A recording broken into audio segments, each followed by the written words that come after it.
지난주에 민수기 1장부터 저희가 12장까지 말씀을 보았습니다. 민수기 말씀 펴보도록 하겠습니다. 오늘은 13장부터 나갈 텐데 59페이지 펴주시면 됩니다. 오늘은 13장부터 36장까지의 말씀을 함께 보도록 하겠습니다. 지난주 저희가 1장부터 12장까지의 말씀을 보았는데 기억나시나요? 민수기는 어떤 말씀이라고 했었죠?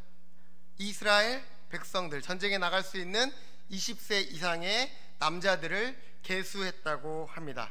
첫 번째 한번 퀴즈를 풀고 말씀을 복습해 보도록 하겠습니다. 화면 틀어주시면 감사하겠습니다. 제가 넘기면 되나요? 화면이 그 다음 화면. 민수기 말씀입니다. 첫 번째 문제 나가겠습니다. 첫 번째, 민수기에서 인구조사는 몇 장에 기록되어 있습니까? 두 번 인구조사를 했다 그랬었는데, 첫 번째 인구조사, 두 번째 인구조사, 이것만 알면 민수기 말씀은 다 안다고 해도 과언이 아닙니다. 첫 번째는 어디입니까? 시내 광야에서 몇 장? 몇 장입니까? 1장에서 시내 광야에서 나갈 수 있는 그 시내사에서 출발할 때 인구를 계수했다고 합니다. 그리고 몇 장입니까? 26장 모압 평지에서 그 인구를 계수했는데, 1장 시내 광야에서는 몇 명이었습니까?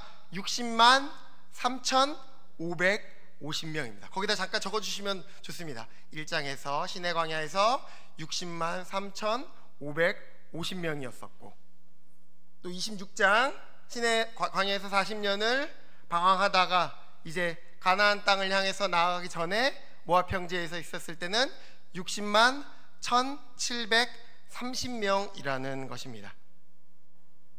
차이가 몇 명입니까? 1,820명으로서 광야에서 하나님을 원망하고 하나님의 말씀을 신뢰하지 않았을 때 인구가 줄어들었던 그 역사를, 하나님의 심판이 임했던 것을 알 수 있다는 것입니다. 두 번째 문제 나가겠습니다. 두 번째 문제입니다. 두 번째는 6장 나실인의 서원에 대해서 나오는데, 나실인이 되기 위해서는 무엇을 금해야 된다고 말씀에 기록되어 있습니까? 세 가지가 있습니다.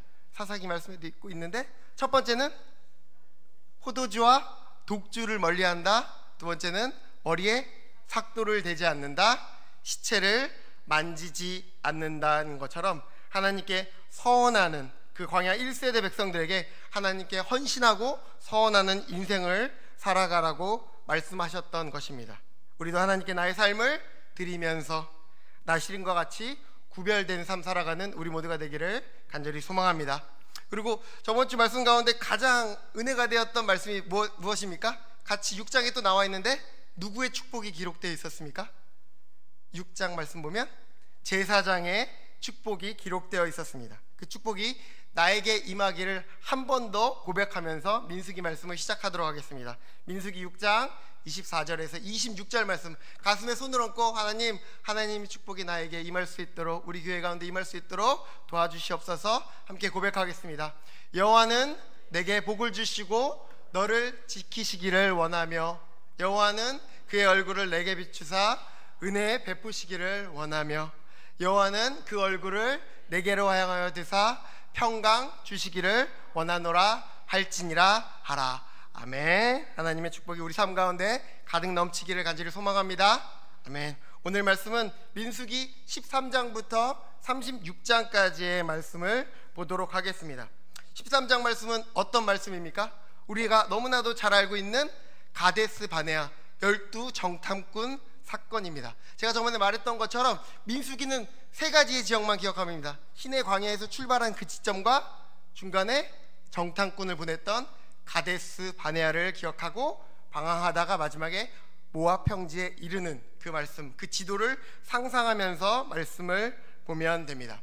하나님께서는 모세에게 12 정탐꾼을 선택해 가나안을 정탐하라고 명령하시고, 정탐을 마치고 돌아온 정탐꾼들은 정탐한 땅을 어떻게 했습니까? 악평하였다고 했습니다. 40일 동안 정탐을 하고 돌아왔을 때 그들이 가져오고 왔던 건 가지에다가 풍성한, 정말로 가지로 들 정도로 풍성한 열매들과 포도들을 가지고 올 정도로 그 땅은 하나님께서 말씀하셨던 것처럼 젖과 꿀이 흐르는 아름다운 땅이었다는 것입니다. 하지만 그 땅에는 아낙 족속들, 즉 우리가 알고 있는 것처럼 거인들이 살고 있었기 때문에 그들은 그들을 보면서 자신이 메뚜기라고 고백하면서 하나님을 원망했던 것입니다. 메뚜기 컴플렉스에 걸려서 아낙 자손들이 그들에게 메뚜기라고 말하지 않았지만 그들 앞에서 우리는 메뚜기라고, 우리가 그 땅을 정탐하지 못할 것이라고 하나님께 불신앙의 모습을 보였던 것입니다. 민수기 13장 32절부터 33절 말씀을 다시 한번 읽어보도록 하겠습니다. 민수기 13장 32절부터 33절입니다. 성경책을 펴고 함께 교독하겠습니다.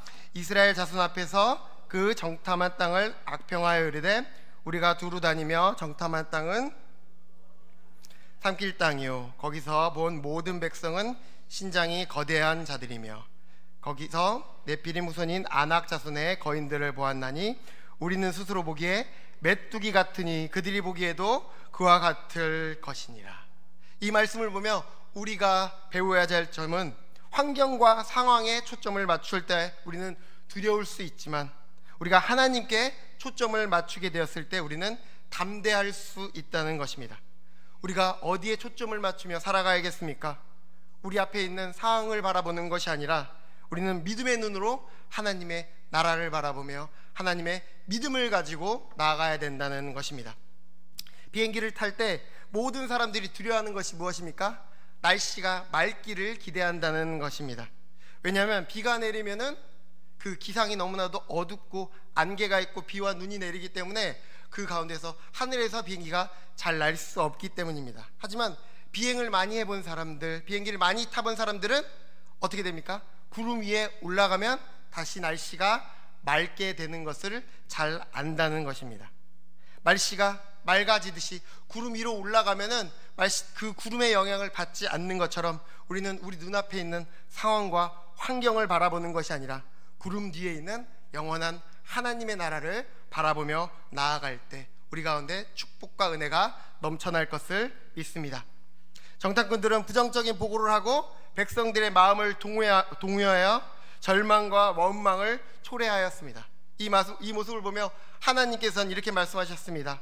10번이나 나에게 불순종하고 이스라엘 백성들에게 징계를 내리겠다고 말씀하셨던 것입니다.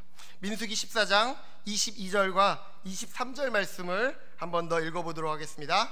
시작. 내 영광과 애국과 광야에서 행한 이 이적을 보고서도 이같이 10번이나 청종하지 아니한 그 사람들은 내가 그들의 조상에게 맹세한 땅을 결단코 보지 못할 것이요 또 나를 멸시하는 사람은 한 사람도 그것을 보지 못할 것이라는 것입니다. 12 정탐꾼을 가나안 땅으로 보냈지만 여호수아와 갈렙 위에 나머지 사람들은 그 땅을 악평함으로 우리가 못 들어갈 것이라고 원망하면서 모세와 아론을 돌로 치려고 했던 것입니다. 이 모습을 바라보시면서 하나님께서는 너희가 10번이나 나를 시험하고 내 목소리를 청종하지 않고 믿지 않았노라고 말씀하셨습니다. 여기서 말하는 10가지의 불순종과 10가지의 원망은 무엇을 말하고 있습니까? 책에는 적혀 있지 않기 때문에 옆에 잠깐 노트하면서 받아 적도록 하겠습니다. 출애굽하고 나서 지금까지 하나님의 말씀에 불순종하고 원망한 모습 10가지의 불순종과 10가지의 원망입니다. 첫 번째는 출애굽기 5장 20절부터 21절입니다. 짚을 주지 않고 벽돌을 이전과 같이 만들라고 하였을 때 이스라엘 자손들이 모세와 아론을 원망했다는 것입니다.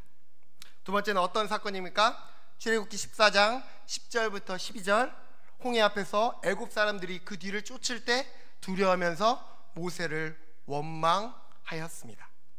세 번째는 어떤 사건입니까? 출애굽기 15장 24절 마라에서 물이 써서 모세를 원망하게 되었습니다.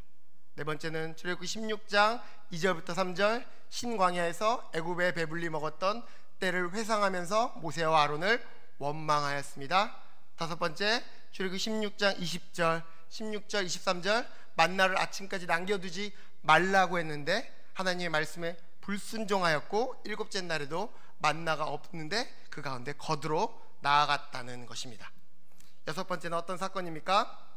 그 17장 2절부터 3절 르비딤에서 물이 없는 거로 모세와 다투며 모세를 원망하였습니다. 일곱 번째, 출애굽기 32장 1절부터 4절 금송아지 우상을 만들며 불순종하였습니다. 여덟 번째는 오늘 말씀 민수기 11장 1절처럼 첫 번째 긴 여행을 한 후에 백성이 악한 말로 하나님을 원망했다는 것입니다. 아홉 번째, 민수기 11장 4절에서 6절 고기는 안 주고 만나만 준다고 울면서 불평하였습니다. 열 번째는 함께 읽어보겠습니다. 민수기 13장 26절부터 14장 3절까지 12정탐꾼의 보고를 듣고 죽게 되었다고 통곡하며 모세와 아론을 원망했다는 것입니다. 이 모습을 바라보면서 여호와께서 10번이나 나를 시험하고 나에게 이렇게 원망하느냐 말하면서 이 출애굽 1세대 백성들은 광야에서 방황하다가 모두 죽게 될 것이라고 말했다는 것입니다. 오직 믿음으로 고백했던 갈렙과 여호수아만 약속의 땅에 들어가게 되었던 것입니다. 우리가 알아야 할 사항은 다수가 항상 옳다는 말이, 옳다고 말하는 그 말이 항상 옳은 것은 아니라는 것입니다. 우리는 민주주의 국가에서 살아가고 있기 때문에 다수의 의견이 옳다고 생각할 수 있지만 우리는 언제나 하나님의 말씀이 진리이며 정답임을 기억하면서 그 말씀을 쫓아 살아가는 인생을 살아가야 한다는 것입니다. 그리고 15장부터 18장까지의 말씀은 하나님께서는 제사법에 대한 추가로 예물에 대한 지침을 추가하시며 모세의 권위에 도자는 고라의 반역을 심판하시고 아론의 지팡이의 기적을 통해 그의 제사장직을 확고히 입증시켜 주시고 레인들의 직무를 확증시켜 주셨던 그 사건이 기록되어 있습니다. 15장 말씀 가운데서는 제사법에 대해서 한 번 더 말해주고 있다는 것입니다. 우리가 이전에 제사법을 봤기 때문에 그냥 간단히 넘기도록 하겠습니다. 16장엔 어떤 사건이 있었습니까? 고핫 자손 중에서 고라라고 하는 사람이 모세와 아론의 권위에 도전하여 회중을 모아놓고 반역하려고 하자 하나님께서 나타나셔서 그 땅을 여시고 제물들과 불로 250명을 불살랐다는 것입니다. 이 사건이 있고 이틀 뒤에 또 아론과 모세에게 나와서 그들을 원망할 때 하나님께서는 전염병이 돌게 하셔서 14,700명을 죽게 하셨던 사건을 우리가 기억해야 된다는 것입니다. 그리고 하나님께서는 이 사건을 통해서 아론의 제사장직을 확고하게 하셨습니다. 각 지파마다 지팡이를 내게 하셨는데 그 가운데 우미 돋고 꽃이 핀 지팡이는 바로 아론의 지팡이였다는 것입니다. 이를 통해서 하나님께서 아론을 택하시고 아론 가운데 하나님의 능력과 권세를 주셨다는 것을 나타내 주셨다는 것입니다. 이 사건들을 통해서 우리는 무엇을 알 수 있습니까? 하나님의 뜻을 행하는 지도자에 대한 반역은 하나님에 대한 반역이라는 것입니다. 여기서 말할 때 모든 리더자들을 말하는 것이 아니라 하나님의 뜻을 행하는 리더의 권위를 인정하고 순종하라는 것입니다. 우리가 그 리더자의 권위에 순복하고 순종하며 나아가는 것이 바로 하나님의 말씀에 순종하는 삶이라는 것을 기억하며 나아가야 한다는 것입니다. 그리고 민수기 19장 말씀은 어떤 것을 말하고 있습니까? 하나님께서는 이스라엘 백성에게 부정을 씻는 정결 의식을 행하라고 명하셨다는 것입니다. 하나님의 백성에게 끊임없이 요구되는 것은 무엇입니까? 바로 성결한 삶, 거룩한 삶을 살아가라고 우리에게 끊임없이 말해주고 계십니다.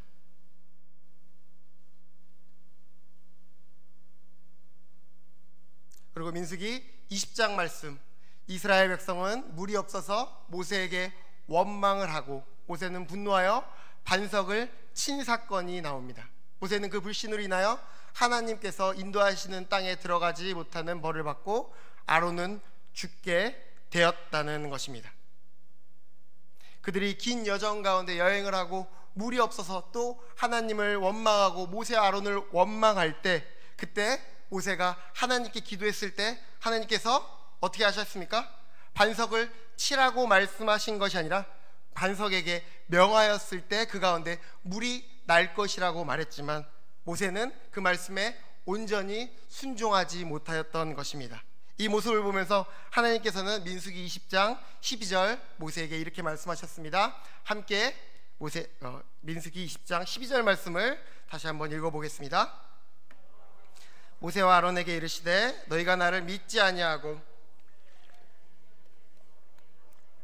고로 너희는 이 회중을 내가 그들에게 준 땅으로 인도하여 드리지 못하리라 말씀하셨다는 것입니다.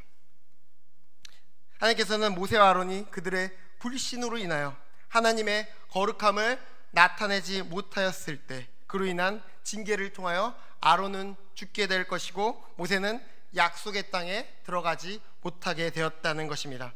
이처럼 우리는 항상 주님의 일을 할 때 나의 공로를 드러내는 것이 아니라 하나님의 영광을 드러내고 있는지 돌아봐야 합니다. 항상 겸손하게 사역하고 항상 하나님의 영광이 내 삶 가운데 드러나고 있는지 돌아보며 사역해야 된다는 것을 우리에게 말해주고 있습니다. 그리고 민수기 21장은 우리에게 무엇을 말씀해주고 있습니까? 이스라엘 백성들은 하나님과 모세를 원망하고 하나님께서는 그들을 불뱀으로 심판하시고 모세는 놋뱀을 장대에 매달아 뱀에서 물린 자들이 이를 쳐다봄으로써 나음을 얻었다는 것입니다. 우리가 너무나도 잘 알고 있는 것처럼 또 하나님을 원망할 때 하나님께서는 불뱀을 통하여 그들을 심판해 주셨다는 것입니다. 그랬을 때 모세가 중보자로서 하나님께 나아갔을 때 어떻게 하라고 하셨습니까? 장대에다 놋뱀을 달고 그 놋뱀을 보는 모든 자들이 낫게 된다고 말씀해 주셨습니다. 이 이야기는 요한복음 말씀에서도 반복적으로 나와 인용되고 있습니다. 요한복음 말씀에서 니고데모가 하나님의 나라에 들어가려면 어떻게 해야 됩니까? 예수님께 물어봤을 때 예수님께서는 거듭나야지 들어갈 수 있다고 말씀해 주셨습니다. 니고데모가 거듭난다는 것에 대해서 잘 알지 못할 때 예수님께서는 놋뱀 사건을 말씀하시면서 그를 이해시켜 주셨다는 것입니다. 요한복음 3장 14절 15절 말씀입니다. 함께 읽겠습니다. 모세가 광야에서 뱀을 든 것 같이 인자도 들려야 하리니 이는 그를 믿는 자마다 영생을 얻게 하려 하심이라. 아멘. 이스라엘 백성들이 놋뱀을 보고 살아난 것처럼 우리가 거듭난 삶, 거룩한 삶, 하나님의 백성이 되기 위해서는 율법을 통하여 온전하여 지내는 것이 아니라 우리를 대신하여 십자가에 달리신 예수님을 바라볼 때 우리가 거듭날 수 있다는 것을 말해주고 있는 것입니다. 우리의 부족한 모습을 바라보는 것이 아니라 우리의 부끄러운 삶을 바라보는 것이 아니라 우리는 매일매일 예수님을 바라볼 때 예수님을 닮아가는 성화의 삶 살아갈 때 우리는 거듭난 인생을 살아갈 수 있는 것입니다. 아멘. 이 말씀을 마음에 새기며 나아가길 간절히 소망합니다. 그리고 민수기 22장과 24장 말씀은 우리가 너무나도 잘 알고 있는 나귀가 말하는 사건이 기록되어 있습니다. 모압 왕 발락은 이스라엘에게 저주를 내려달라고 발람을 청하고 하나님께서는 발람의 잘못된 동기를 나귀를 통해 막으시고 발람은 저주 대신 이스라엘의 미래에 대한 축복을 내렸다는 것입니다. 이스라엘이 승승장구할 때 모압 왕이 누구를 불렀습니까? 발람을 불러서 이스라엘을 저주하라고 했다는 것입니다. 발람이 발락 왕에게 나아가려고 할 때 누가 막았습니까? 여호와의 사자가 막았다는 것입니다. 왜 막았을까요? 민수기 말씀을 보면 정확한 그 의도가 기록되어 있지 않지만 베드로 후서 말씀을 보면 2장 말씀을 보면 이렇게 기록되어 있습니다. 불의의 삭슬 사랑하다가 자기의 불법으로 말미암아 책망을 받되 마르지 못하는 나귀가 사람의 소리로 말하여 이 선지자의 미친 행동을 저지하였느니라.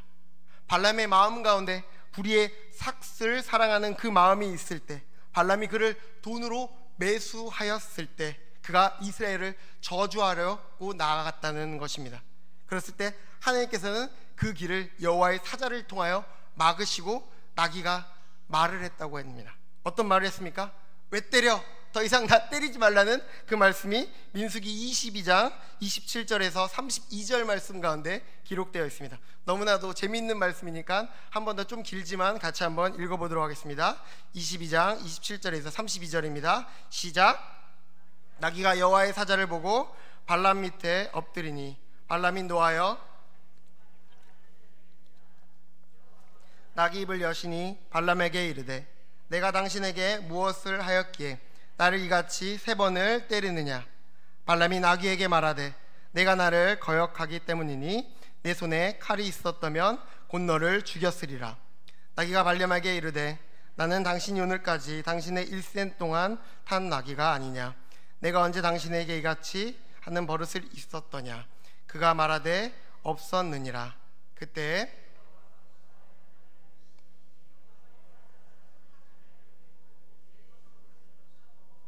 숙이고 엎드리니 여호와의 사자가 그에게 이르되 너는 어찌하여 내 나귀를 이같이 3번 때렸느냐. 보라, 내 앞에서 내 길이 사악함으로 내가 너를 막았다는 것입니다. 나귀가 나아가지 못한 이유는 그 앞에 여호와의 사자가 칼을 들고 있었기 때문입니다. 이 모습을 바라보고 발람은 하나님을 두려워하게 되었습니다. 불의의 삭슬 쫓아 그가 나아갔지만 더 이상 그것을 쫓아 살아가는 인생이 아니라 하나님을 두려워하며 이스라엘을 저주하는 것이 아니라 3번이나 축복했다는 것입니다. 우리는 눈으로 보이는 것만을 믿으면 안 된다는 것입니다. 영적인 눈을 떠서 하나님의 나라를 바라볼 수 있어야 합니다. 바울이 2차 전도여행을 나아갔을 때 하나님의 영을 통하여 그의 전도하는 길이 막혔던 것처럼 하나님께서는 우리의 인생을 인도해 주십니다.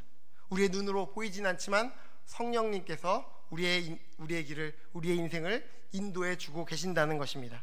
성령님께서 우리의 인생을 인도해 주신다는 것을 기억하면서 세상과 타협하지 않고 오직 성령의 인도하심을 따라 나아가는 우리 모두가 되기를 간절히 소망합니다. 민수기 25장은 이스라엘 백성들이 우상숭배와 성적 부도덕에 빠지고 하나님께서는 그들에게 진노하시고 심판하셨다는 것입니다. 거짓 종교는 종종 음행과 함께 가고 사람들 안에 있는 성적 욕망을 유혹해 음탕에 빠지게 한다는 것입니다.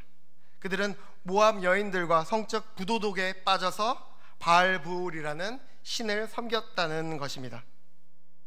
인간에게 알려진 가장 음탕한 신이었습니다. 희한한 것은 음행과 거짓 종교는 늘 밀접한 종교를 이루고 있습니다. 이 사건을 통하여 하나님께서는 24,000명이 전염병을 통하여 죽게 되는 심판을 내리셨다는 것입니다. 우리는 언제나 음행을 조심해야 한다는 것입니다. 며칠 전 드라마를 보았는데 집중력을 좋게 한다는 약을 학생들에게 뿌렸다는 것입니다. 그 학생들이 이 약을 먹으면 집중력이 좋아진다고 믿고 그 약을 먹었는데 그 약이 무엇이었을까요? 그 약이 바로 마약이었다는 것입니다.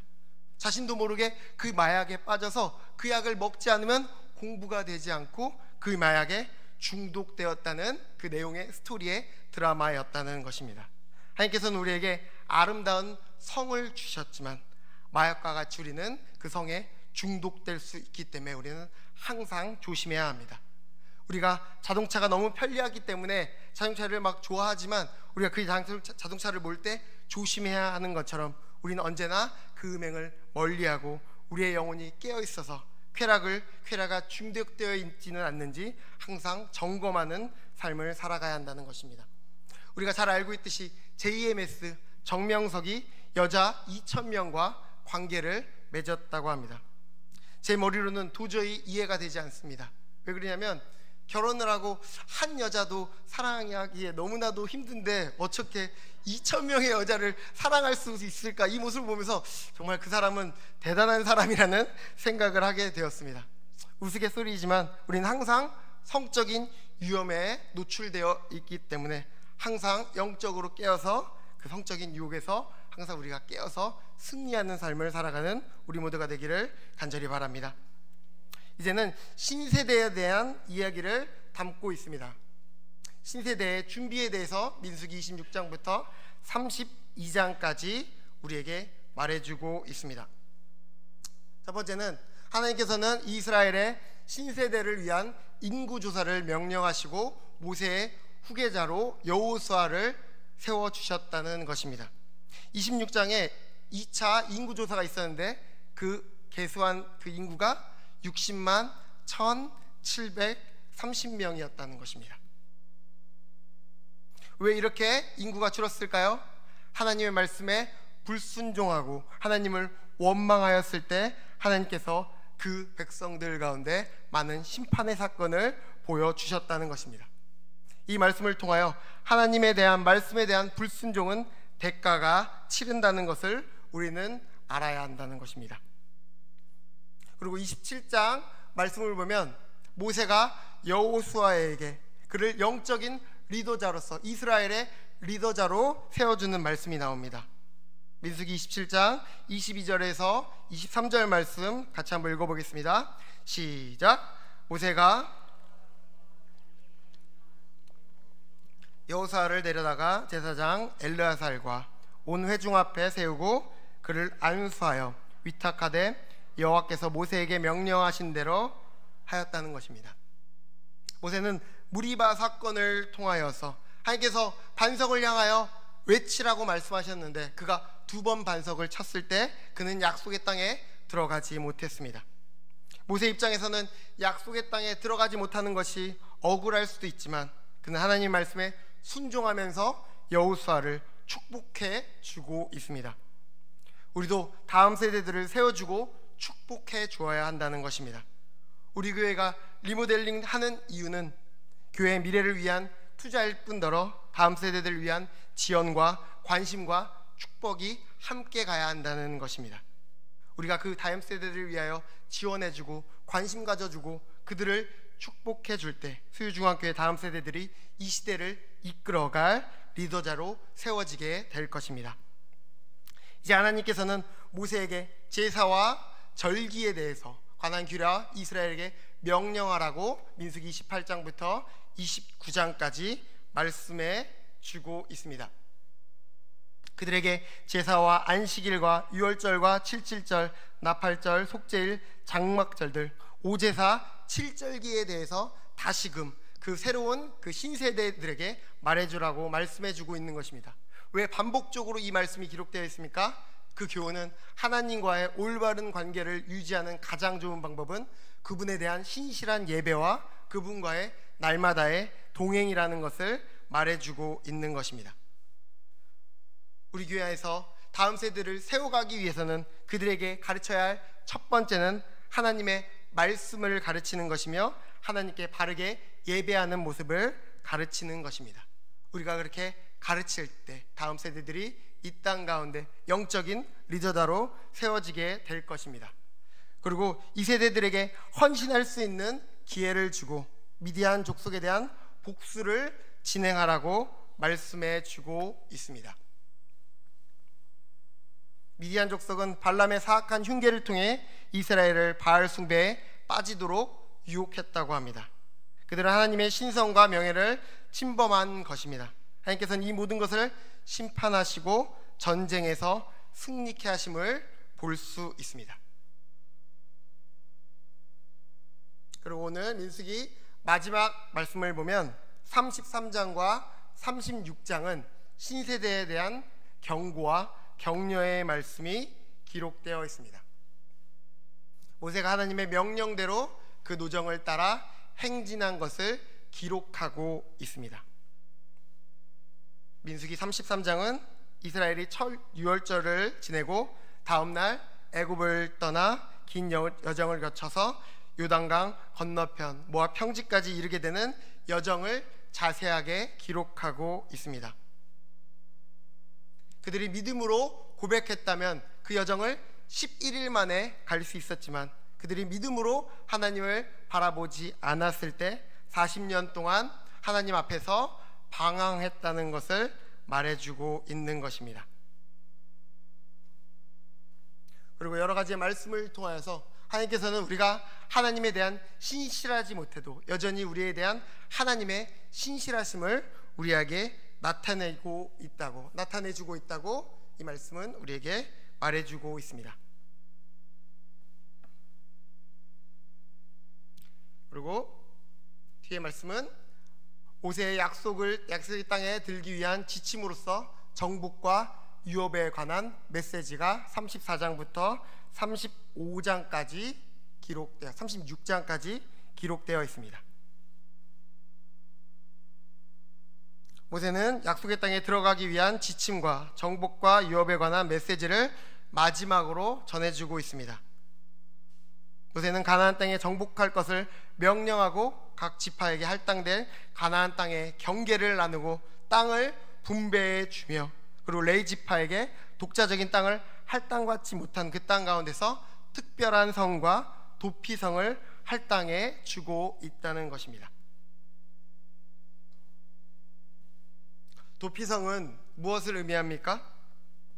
히브리어로 이르 미르크라트라는 말로써 그는 받아들이는 성읍이라는 뜻을 가지고 있습니다.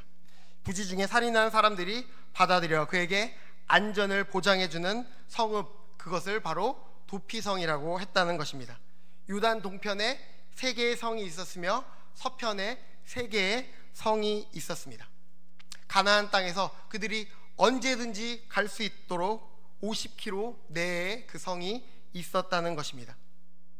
도피성 제도는 궁극적으로 죄인들의 영원한 구주시요 안전한 피난처 되시는 예수 그리스도를 예표하고 있습니다. 그리고 35장, 36장 말씀을 보아도 우리가 잘 알고 있듯이 레위인과 여자들을 보호하라고 말씀해 주셨던 것처럼 언제나 하나님은 우리의 피난처이시며 우리를 보호하시는 분이라는 것을 다시 한번 말해주고 있는 것입니다. 이렇게 민수기 말씀은 끝이 나고 있습니다. 그러면 그 주제는 무엇이었을까요? 주제 한번 함께 읽어보겠습니다. 민수기의 주제는 이스라엘의 불신과 불신앙의 대가라는 것입니다. 민수기 말씀을 통하여 하나님의 말씀에 불신하고 그 불신앙이 드러났을 때 그 가운데, 그 삶 가운데 그 대가를 치르게 되었다는 것을, 그 가운데 하나님의 심판이 임하게 되었다는 것을 여러 번 여러 가지의 사건을 통하여 우리에게 말해주고 있습니다. 두 번째는 무엇입니까? 민수기의 또 다른 주제는 하나님의 신실하심을 나타내주고 있다는 것입니다. 이스라엘 백성들이 방황하고 하나님 말씀에 불순종하지만 그들을 향한 하나님의 사랑과 신실하심은 영원했다는 것을 우리에게 말해주고 있습니다. 민수기 말씀의 목적도 주제와 비슷합니다. 목적 함께 읽어보겠습니다. 민수기는 하나님께 대한 불순종이 비참한 결과를 가져다 준다는 것을 보여주기 위해서 기록되었습니다. 우리가 이 땅 가운데 하나님의 백성으로 그런 정말 이신칭의 정말 칭함을 얻었지만 그 말씀 따라 살아가지 못할 때 이스라엘 백성들과 같이 비참한 결과를 가져다 준다는 것을, 광야와 같은 그 삶을 살아가게 될 것이라는 것을 말해주고 있다는 것입니다. 두 번째는 무엇입니까? 민수기는 하나님의 백성이 실패해도 불구하고 하나님께서는 약속에 신실하셨다는 것을 보여주기 위해서 기록하고 있습니다. 하나님께서는 여전히 신실하셨으며 하나님의 말씀에 순종하지 않았을 때 그들은 광야에서 방황하는 삶을 살아갔다는 것입니다. 그리고 민수기 14장 말씀이 민수기의 가장 핵심 구절입니다. 같이 한번 민수기 14장 22절부터 23절까지의 말씀을 함께 고백해 보도록 하겠습니다. 시작. 내 영광과 애국과 광야에서 행한 내 이적을 보고서도 이같이 10번이나 나를 시험하고 내 목소리를 청종하지 아니한 그 사람들은 내가 그들의 조상에게 맹세한 땅을 결단코 보지 못할 것이요 또 나를 멸시하는 사람은 한 사람도 그것을 보지 못할 것이라는 것입니다. 하나님께 10번이나 하나님 원망하고 하나님의 시험의 목소리에 청종하지 않은 그 백성들이 결단코 그 땅을 보지도 못하고 그 땅에 들어가지 못할 것이라는 것이 민수기 말씀의 가장 핵심 말씀입니다.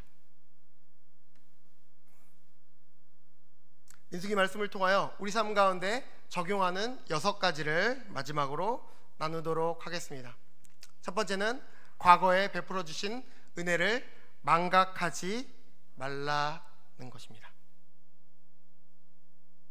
매일매일 하나님께서 우리에게 베풀어 주신 은혜를 세면서 살아가라는 것입니다. 탤런트 김혜자 씨는 하나님께서 베풀어 주신 그 은혜를 적어 보았는데 무려 1000가지나 적었다는 것입니다. 매일 그 은혜를 기억하며 망각하지 않는 삶을 살아가라고 우리에게 말해주고 있습니다. 두 번째는 현재의 상황에 대해 만족하며 당신의 삶에 하나님의 모든 공급하심에 대한 감사하는 습관을 기르라고 우리에게 말해주고 있는 것입니다. 우리는 감사하는 습관을 길러야 합니다. 며칠 전에 유튜브에 어떤 부부를 봤는데 그 부부가 자신의 결혼 기념을 맞이하여서 신라 호텔에 있는 케이크를 사며 돌아오는데 자기 마음 가운데 너무나도 기뻤다고 합니다. 자신이 기뻐하는 그 모습을 보면서 작고 사소한 것에서 내가 그 기쁨을 느끼고 이 가운데서 내가 행복을 누릴 수 있다는 것을 깨달았다고 하면서 그 말을 하는데 제 마음 가운데 우리가 매일매일 하나님이 주시는 그 감사를 고백하며 나아갈 때 내가 이 땅 가운데서 행복한 삶 살아갈 수 있다는 것을 깨닫게 되었습니다. 우리가 요즘 자주 부르는 찬양의 고백과 같이 감사 위에 감사가 덮을 때 우리 삶 가운데 하나님의 은혜가 임한다는 것입니다. 우리의 입술 가운데 감사의 고백이 넘쳐나기를 간절히 소망합니다. 우리의 입술 가운데 믿음의 고백이 넘쳐나기를 간절히 소망합니다. 하나님께서 우리의 고백을 들으시고 그 삶 가운데 은혜를 더하여 주실 것입니다. 아멘. 세 번째는 미래의 당신의 필요에 대한 하나님의 공급하심을 신뢰하라는 것입니다. 미래의 당신이 원하는 것에 대한 그것을 하나님께서 주시는 것이 아니라 필요를 채워 주신다는 것입니다. 나의 원하는 것, 원트가 아니라 니즈를 채워준다는 것입니다. 우리의 필요를 채우시고 우리를 부하지도 않게 가난하지도 않게 딱 적당하게 우리 삶 가운데 만나와 매출하기를 주신다는 것입니다. 하나님께 더한 것을, 정말로 헛맹랑한 것을 하나님께 구하는 것이 아니라 하나님 이 땅 가운데서 하나님의 백성으로서 살아갈 수 있는 필요를 채워 주시옵소서 간구하며 나아가길 원합니다. 네 번째입니다. 하나님의 뜻을 당신의 욕망에 맞추지 말고 당신의 욕망을 하나님의 뜻에 굴복시키라는 것입니다. 육신의 욕망을 하나님의 뜻에 굴복시키라는 것입니다. 매일매일 성화의 삶 살아가라고 우리에게 말해주고 있습니다. 육신의 정욕을 쫓아 살아가는 것이 아니라 하나님의 뜻에 굴복시키면서 나아가길 원합니다. 우리가 그런 삶 살아가기 위해서는 어떻게 살아가야 될까요? 하나님께서 주신 영적 은사를 다른 사람들을 섬기는 일에 사용할 때 우리는 그런 삶을 살아갈 수 있습니다. 내 삶에 집중하는 것이 아니라 어떻게 하면 하나님의 사랑을 나눌 수 있을까 고민하면서 살아갈 때 우리는 내 뜻이 아닌 하나님의 뜻에 맞춰서 살아갈 수 있는 것입니다. 선교사님들의 삶을 돌아보면 해에서 복음을 전하기 위해서 섬기며 봉사할 때 불평보다는 감사가 넘쳐난다고 우리에게 말해주고 있습니다. 우리의 시선이 우리를 향하는 것이 아니라 하나님의 나라를 바라보고 하나님의 복음, 예수님의 복음이 필요한 자들을 바라볼 때 우리 삶 가운데 원망과 불평이 아니라 기쁨과 행복이 넘쳐날 것입니다. 마지막입니다. 불평은 정념성이 강하기 때문에 불평을 삼가하라고 우리에게 말해주고 있습니다. 이 말씀을 보면서 우리가 매주 사랑방 모임을 할 때 어떤 나눔을 해야 될까요? 한 주 동안 힘들었던 것, 어려웠던 것들을 나누는 것이 아니라 하나님의 은혜를 나누며 나아가라는 것입니다. 하나님의 은혜를 나누고 하나님에 대한 감사를 고백할 때 우리 마음 가운데 하나님의 은혜가 넘쳐날 것입니다. 말에는 권세가 있어서 하나님께서는 우리의 말을 들으시고 그 말대로 이루어 주실 것입니다. 사랑방 모임이 은혜롭게 진행될 때 어떤 것을 우리의 힘들고 어렵고 외로웠던 그 삶을 나누는 것이 아니라 한 주 동안 우리에게 부어주셨던 하나님의 은혜와 감사를 나누면서 나아가야 된다는 것입니다. 이렇게 민수기 말씀은 끝이 납니다. 오늘 말씀을 기억하면서 함께 기도했으면 좋겠습니다. 첫 번째는 나도 이스라엘 백성처럼 하나님께 불평과 원망을 하고 있지는 않는지 하나님께 회개하며 나아가기를 원합니다. 우리의 입술 가운데 감사와 믿음의 고백이 넘쳐나기를 함께 기도하겠습니다. 두 번째는 하나님께서 우리의 필요를 채워주신다는 것을 믿으면서 성령의 인도하심을 따라 언제나 믿음의 발자국을 남겨 나아가는 우리 모두가 될 수 있도록 도와달라고 합심해서 기도하며 나아가도록 하겠습니다.